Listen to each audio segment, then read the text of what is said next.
자, 오늘 영접곧. 믿는 자의 축복입니다.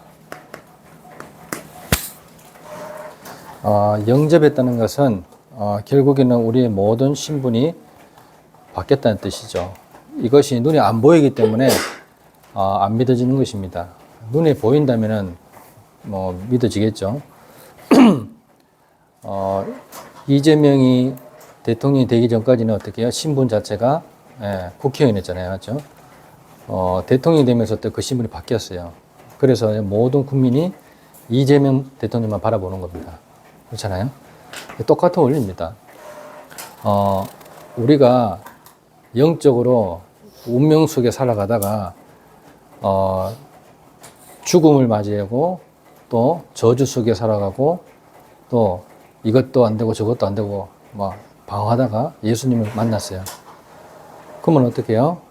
완전히 바뀌어야 되잖아요. 근데 실상은 그렇지 않다 이 말이에요. 실상은 운명 속에 살아가고 실상은 내 경험과 지식대로 살아가니까 실제적으로 응답을 받지 못하는 것이죠. 그래서 오늘 영접했을 때 어떤 부분에 대한 영접인지를 정확하게 아셔야 되는 겁니다. 그래야지 내가 현장할 때 그런 그리스도를 전할 수 있어요. 맞죠? 자, 선언적으로 영세전에 그리스도를 우리는 영접했다 이 말이에요.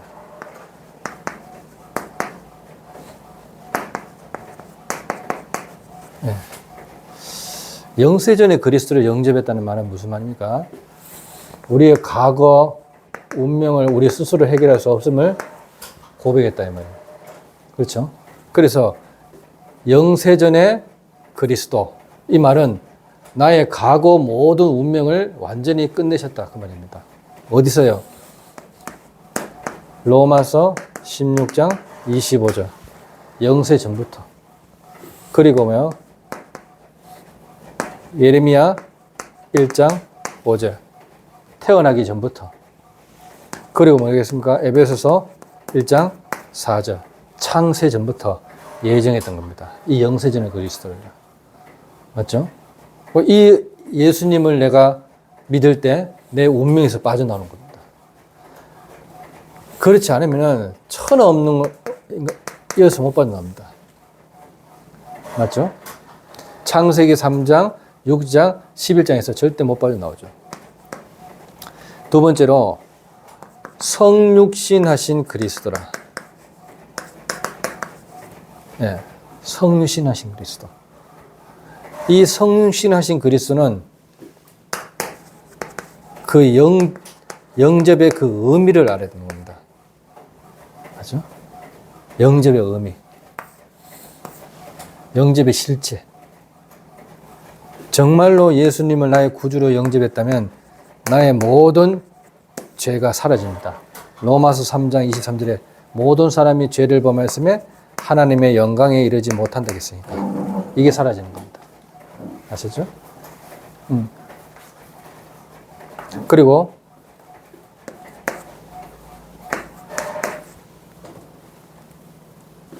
우리의 모든 운명, 사주팔자에서 완전히 벗어난다 그러죠. 그래서 내가 길이요, 진리요, 생명이니 나로 말미암자 아버지께로 올 자가 없다 그랬습니다. 이 사실을 믿고 영접하는 겁니다. 자, 그러면서 어떻게 해요?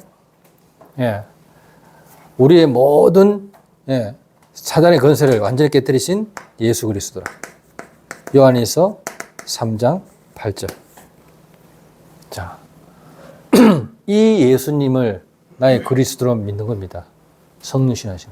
그분이 직접 이 땅에 오셨다는 겁니다. 성육신. 마태복음 1장 23절. 21절, 23절이죠. 이렇게 오신 겁니다. 이 사실을 모르면은 실제적인 응답을 못 받는 것이죠. 자, 세 번째로 어떻게 해요? 그것뿐만 아니라 십자가에 죽으시고 부활하신 그리스도를 믿는 겁니다. 그래야지 지금 그 이름으로 기도할 때 모든 흑암이 묶여지는 것이죠. 부활이라 하면 뭡니까?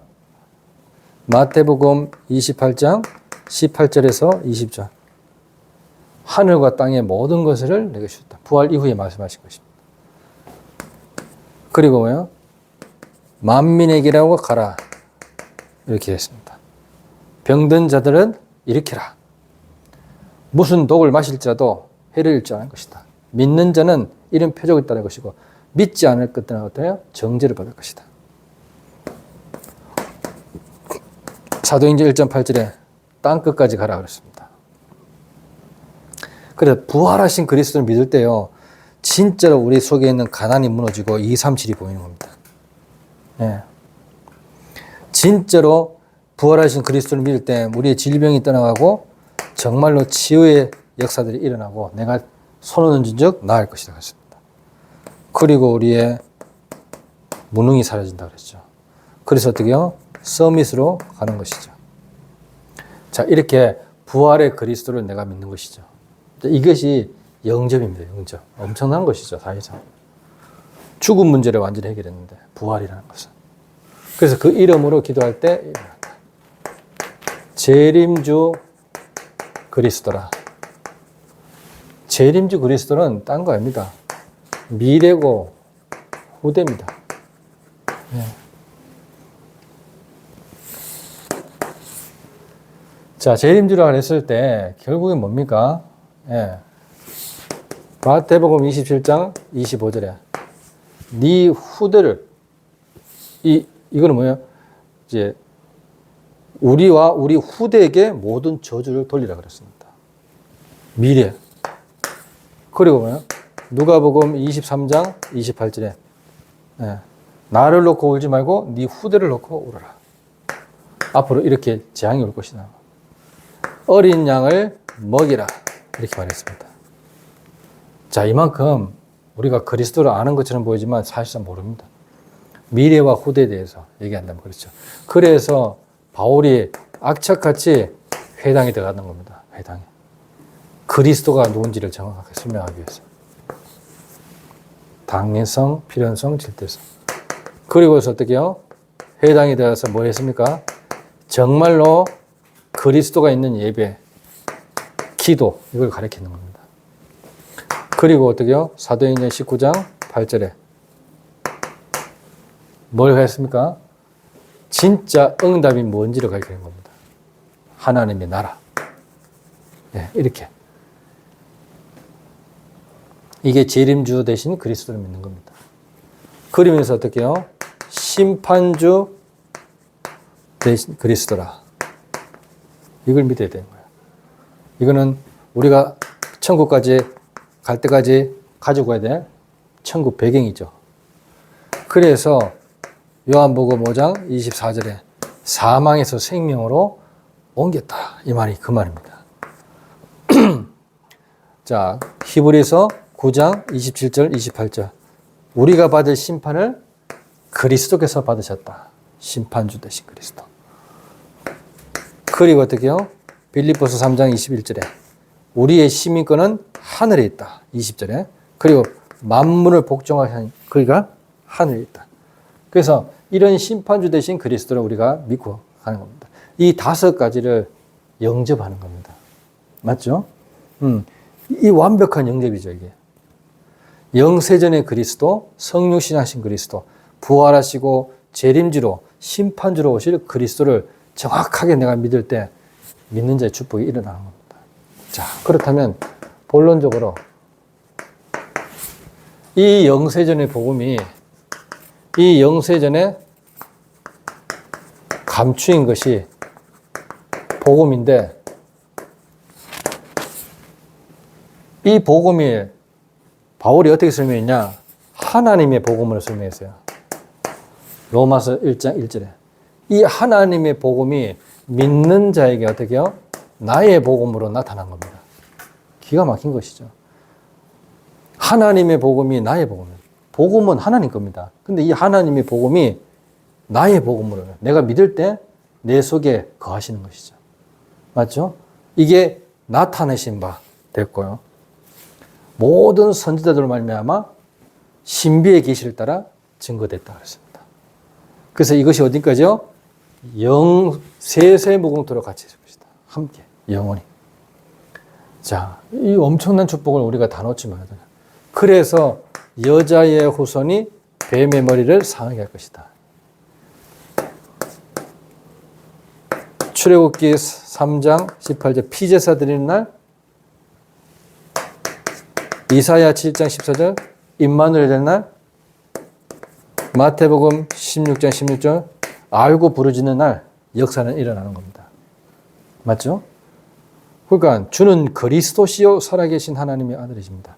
주님은 나의 모든 문제를 해결하신 그분이시요 살아계신 하나님의 아들이십니다. 이 사실을 믿고 내가 영접할 때 굉장한 일들이 일어나는 것이죠. 사회에서. 이걸 내가 현장에서 전했다는 거예요. 예. 그러면 되는 겁니다. 그래서 예수 그리스도의 영접, 이 영접은 완전히 놀라운 것입니다. 자, 어느 정도입니까? 요한복음 1장 12절 영접하는 자 곧 그 이름을 믿는 자들에게는 하나님의 자녀가 되는 권세를 주셨다 했습니다. 이거는 혈통으로나 육정으로나 사람의 뜻으로 나지 아니하고 하나님께로부터 난 자들이라. 그래서 하나님께로부터 난 자들은 다 범죄하지 아니하나니. 그렇죠? 18절에 하나님께로 난 자마다 다 범죄하지 않은 줄 우리가 아노니 하나님께로부터 나신 자가 그를 지키시며 악한 자가 만지지도 못할 것이다. 그렇죠. 사단이 우리를 만지지도 못한대요. 예수님을 영접하는 순간. 이런 축복들을 다 있는데 놓치고 산다. 승리의 비밀이 어디 있습니까? 요한일서 5장 4절 믿음에 있는 겁니다. 맞죠? 그래서 하나님께로부터 무릇 하나님께로부터 난 자는 세상을 이기느니라. 세상을 이기는 승리는 이것이니 우리의 믿음이라. 이 믿음 가지고 가는 겁니다. 그래서 영접할 때 요한복음 2장 1절에 11절 주인으로 모셔야 됩니다. 주인으로. 네. 그때 어마어마한 일들이 일어납니다. 이때 확신을 가지고 나가는 겁니다. 로마서 8장 38절에서 39절 내가 확신하노니 하잖아요. 영접 오면요 5가지 확신이 딱 옵니다. 맞죠? 그 확신 가지고 딱 가는 겁니다.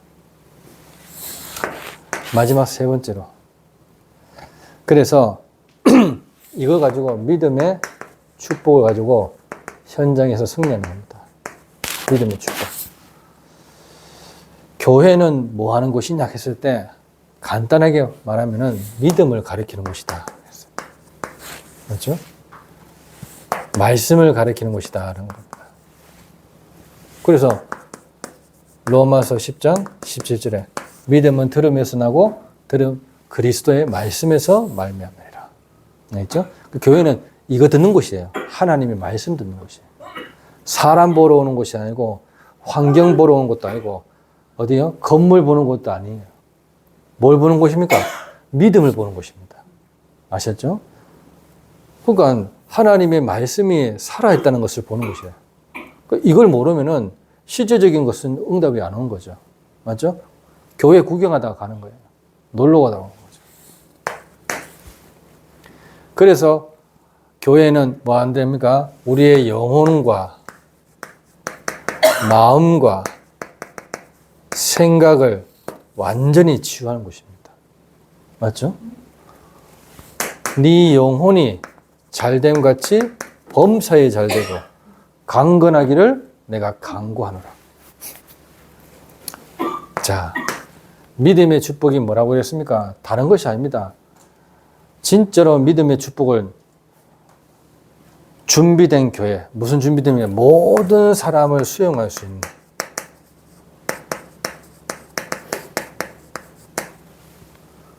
그런 교회가 믿음의 축복을 누리는 것이다. 자, 모든 사람을 수용한다. 이거는요, 쉬운 말 같이 보이지만 굉장히 어렵습니다. 또 굉장히 어려운 말 같이 보이지만 누구한테는 쉬운 걸 수도 있습니다. 성품에 따라서 그럴 수 있겠죠. 근데 그게 아닙니다. 은혜입니다, 은혜. 이게 성품에 따라서 움직이는 게 아니에요. 은혜입니다, 은혜. 내가 은혜 받은 만큼 믿어지게 되고요. 믿어지는 만큼 수용하게 되어 있습니다. 초월하게 되고. 그 은혜를 놓쳐버리면 다 놓치는 거예요. 아무리 좋은 성품도 은혜 놓쳐보면 다 힘들어집니다. 그래서 하나님의 은혜가 임해야 됩니다. 그래서 굉장히 중요한 말이죠, 이게. 이게는 노력에 의해서 오는 게 아니라니까요. 은혜는 노력에 의해서 오는 게 아니에요. 절대로. 노력에 의해서 온다고 하면 우리는 종교생활 해야 되는 것이죠. 맞죠? 우리는 종교생활하고 이곳에 온 게 아닙니다.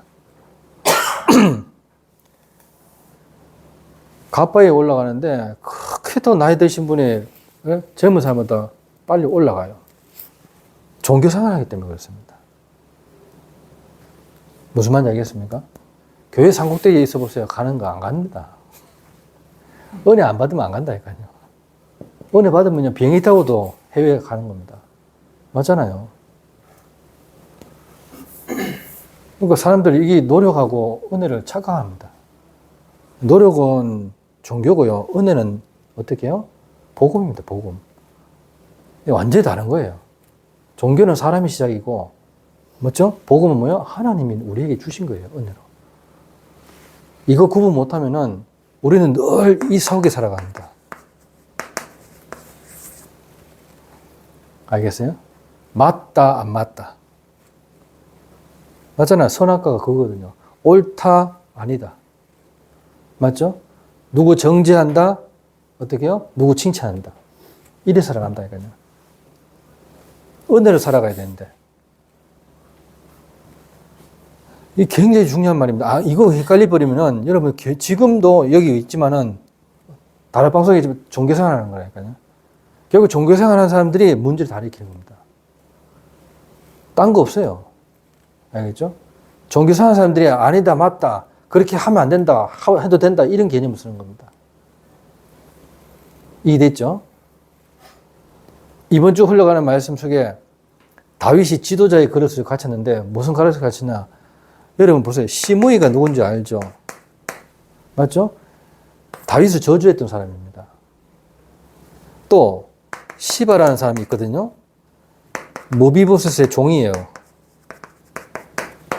이 사람이 무비보셋을 거짓말시켜서 어떻게 해요? 다윗에게 음식 줬던 사람 아닙니까? 무비보셋은 누굽니까? 사울의 손자입니다. 사울의 손자. 사울의 손자인데 어떻게 해요? 요나단의 아들이야, 아들. 근데 다리를 전다 이 말이야. 장애인이라, 장애인.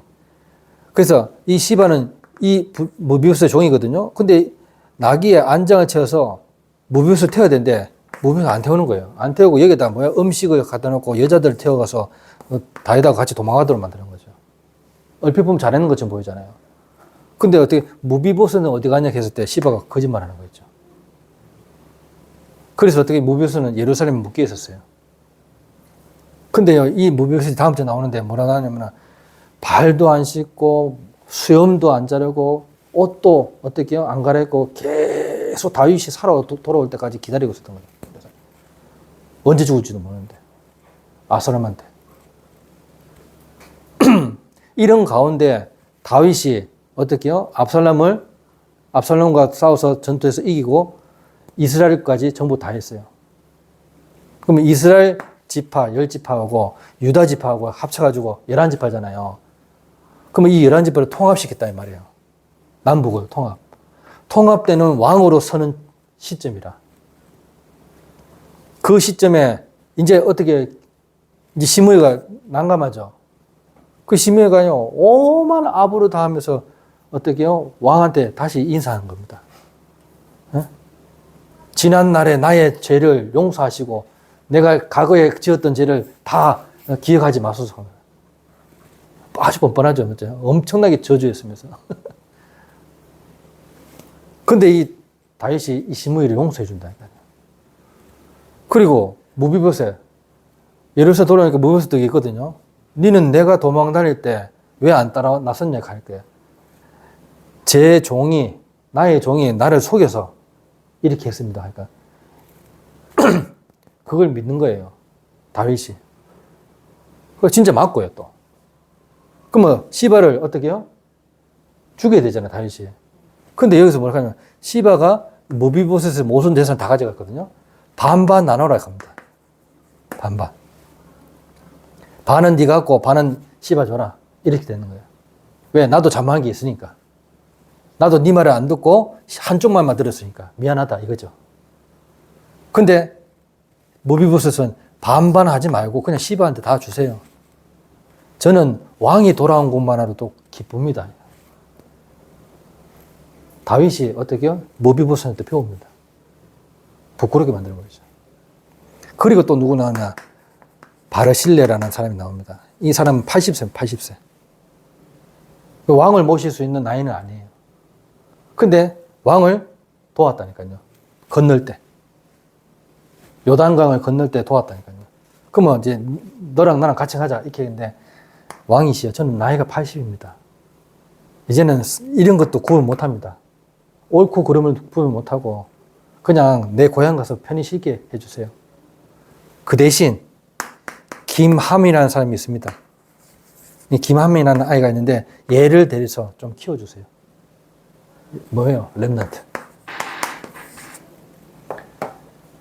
그러니까 보세요.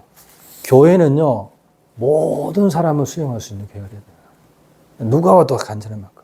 다윗은 누가 와도 괜찮다는 거예요. 시므이 같은 사람이 와도.